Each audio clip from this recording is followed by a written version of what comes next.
कमंडल पानी लावा तो लावा तानी। ले पानी पी। गहूम पाकल बा कि ना? अभी तो ना पाकल बा, लेकिन सरसों पाक गेल बा। गहूमो पाकिए जाए 10-15 दिन में। चलो वो सब छोड़ा, बबिया पढ़ के आयल की ना?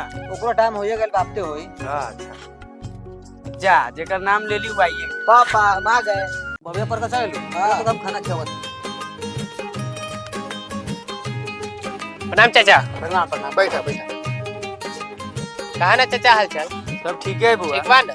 सरसों उखड़ गेला? हां हमर सब सरसों भी वैसा ही धइल बा। आ कहली चाचा कि आई गैस लावे के लिए शहर में गैस के दाम तो आसमान छुअता। का करे बउआ, महंगाई के जमाना बा, गेल महंगाई बढ़ता। तो सही बात बा कि महंगाई बढ़ता, और मजदूर के दिहाड़ी कहाँ बढ़ता? ऐसे में मजदूर जी की मरे। ई सब सरकार के हाथ में, हमरा पूछो ना तो हमरा खेत में जाए के बुआ। चला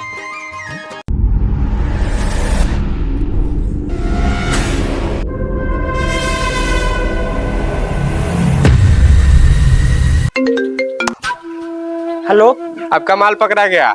का माल पकड़ा गया? हाँ, अपना दरोगा करे तो कम तो हमार पकड़ ला करे। यहाँ दरोगा ना एसपी पकड़ ले बा।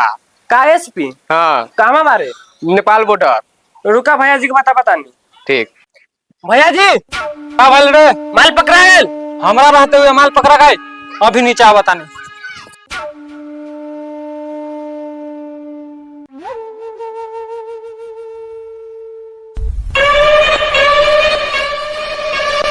बोल का भाई? भैया जी माल पकड़ा गया। माल पकड़ा गए? हाँ दरोगा के फोन लगा, दरोगा के।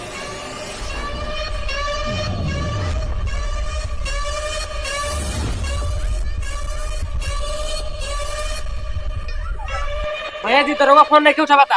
हाँ, दरोगा फोन ना उठावा। हमार करोड़ों का संपत्ति फंसल बा। माल निकाले के जल्दी पे बस्ता लगा। तथा क्या को गांव में लाश गिरी कोई? भैया जी शांत हो भैया जी, कोई उपाय लगा बता।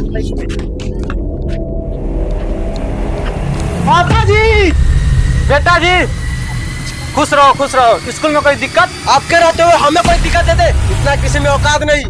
कुछ भी दिक्कत हो तो एक बार बाप का नाम ले लेना। जी पिताजी। जा बेटा अंदर जा, पढ़ाई पर ध्यान दे, लौंडियाबाजी पर नहीं। दरोगा तो फोन नहीं उठावा, डायरेक्ट चल थाना पर। चलिए।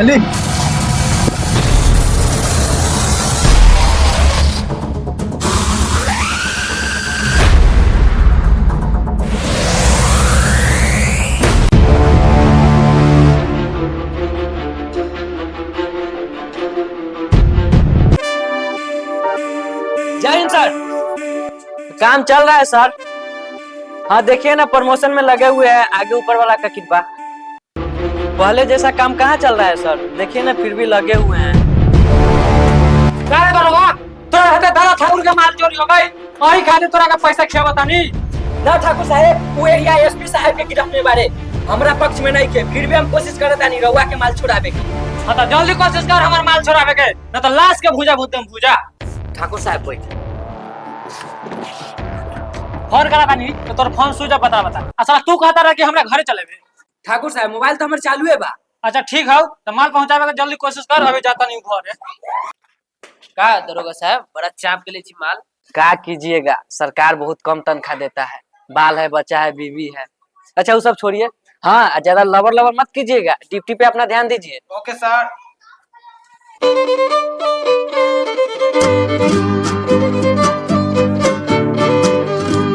कभी कहा था खेते में घूमे जाते। ठीक बचा तुझा।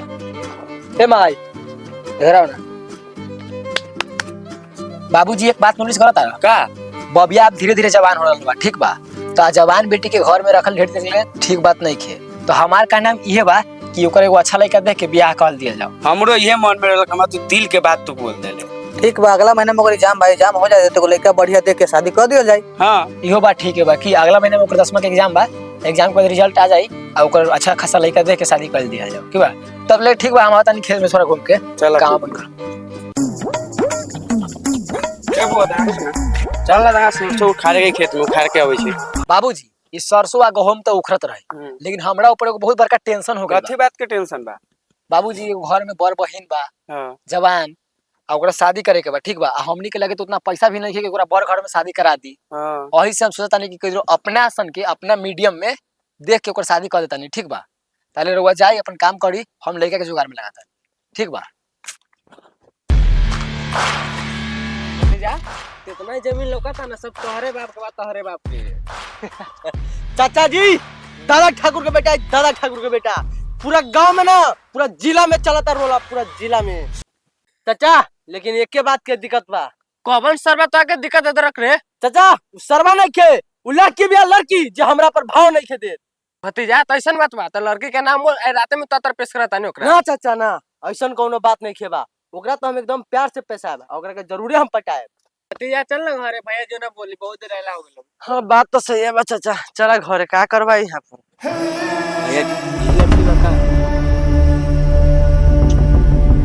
हाँ भैया, हाँ ये लड़की बा। तकले का बारे घेर चल।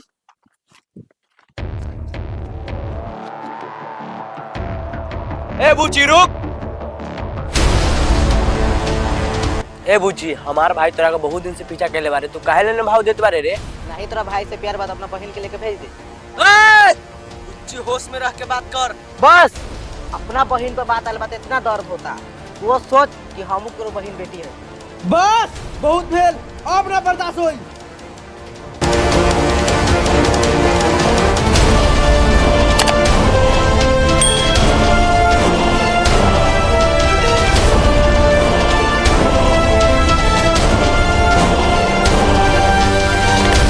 अब बोल बेबी, अब कहाँ जाओगी?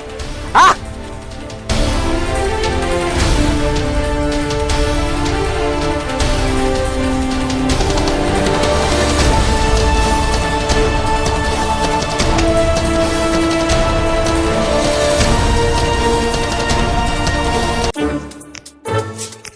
बउआ रे रे मोरे दौड़ता बबी कुछ भेट बोलो का भेल बोल तोरा हम साथ पानी ना बोल का भेल बा? हमरा इज्जत का साथ ठाकुर के बेटा खिलवाड़ कैले बा। का ठाकुर के बेटा? बाबूजी ठीक बात नहीं के, का वो अमीर हो तो केकरो बेटी के साथ खेल ली, अगर इज्जत ओकर बेटा लूट ले बा तो शादी ओकरे करे के पड़ी। बेटा अई बात से ठाकुर मानी ना, हमने गरीब आनी जा और उ लोग अमीर।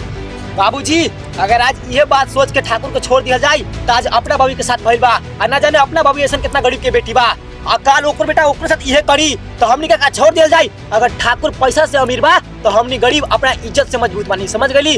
अगर हम गरीब अपना इज्जत खातिर सर झुका सकिले तो केकरो सर काट भी सकिले। ठाकुर भगवान आजादी